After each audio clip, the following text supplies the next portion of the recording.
Hey, are you interested in the Tiny Leaders format? You should be. Come join the TL Discord. We have monthly slow leagues, and if enough people sign up for them, we'll have some super dope prize support. For the March League, I submitted this deck, Rodan, the Fire Demon. This is a Jeskai tempo deck that aims to use all the broken Delver cards that keep getting banned in other formats. We draw cards, we cast Lightning Bolt, you get to run the fun cards. It's great. Obviously, our commander's ability is super powerful. Being able to cast any non-creature spell out of the bin for free is great value when it's stapled to a 3/3 flying first striker. Unfortunately, due to the limitation of the format, we only get to run one or two other mutate cards. We could run more, but the other ones are bad, so it's better to just keep it focused. As it is, we can get 1 to 3 mutate triggers per game, which is great, but you really need to make them count for those big tempo plays. Should be more than enough as long as things are going according to plan. We are companioning Lutri. I think if you're paying 6 mana for a 3/2 flash, you're probably not doing great, but it's another option at a relatively low deck building cost of taking up 10% of our sideboard. Let's look at our creatures.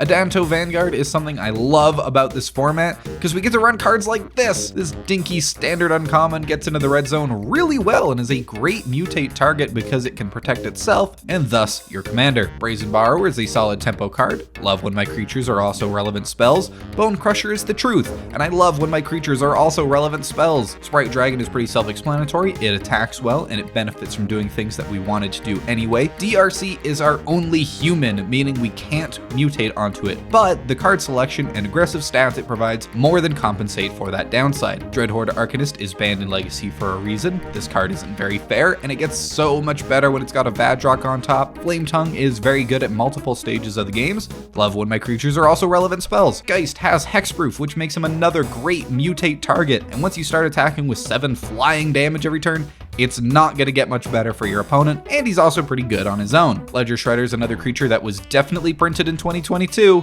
He's evasive, he loots, he gets bigger, your opponent gets punished for playing the game. What a card. Mercurial Spelldancer is a spicy new pickup from Phyrexia.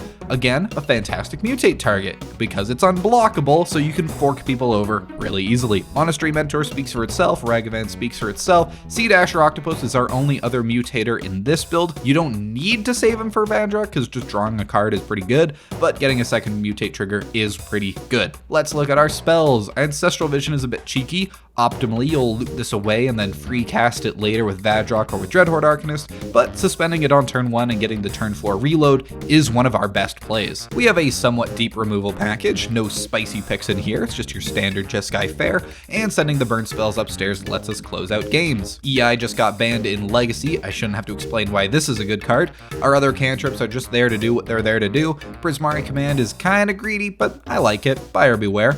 Frantic Search is just a well-rounded card and lets you get huge value if you can free cast it. We only have 2 counter spells because they're kind of clunky and they don't really work with our guy, but I personally wanted to include a few just to keep up tempo.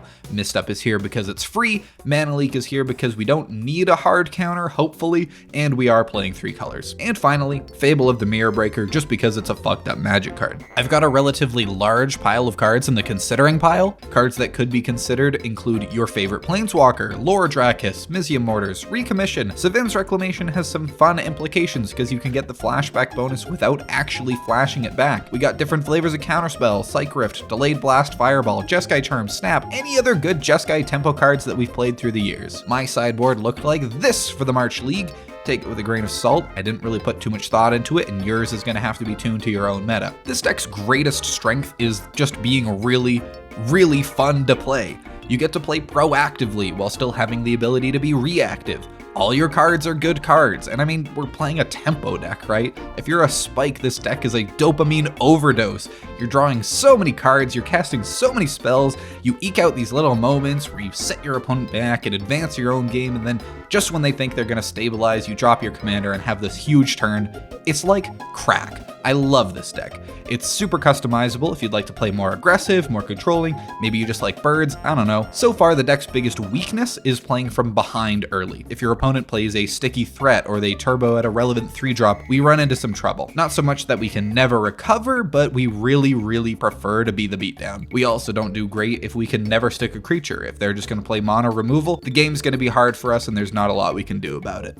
Our other big trouble is if the opponent just does something better than us. Oswald or Smog combo come to mind as being bad matchups. No deck in Tiny is ever going to be perfectly well-rounded, so we just kind of have to take our lumps. I'd say we're doing pretty well if our biggest weakness is the rare opponent who all-ins on doing something unfair. That's the end of this deck tech. Let me know if you like the shorter format. More Tiny Leaders content is in the pipes.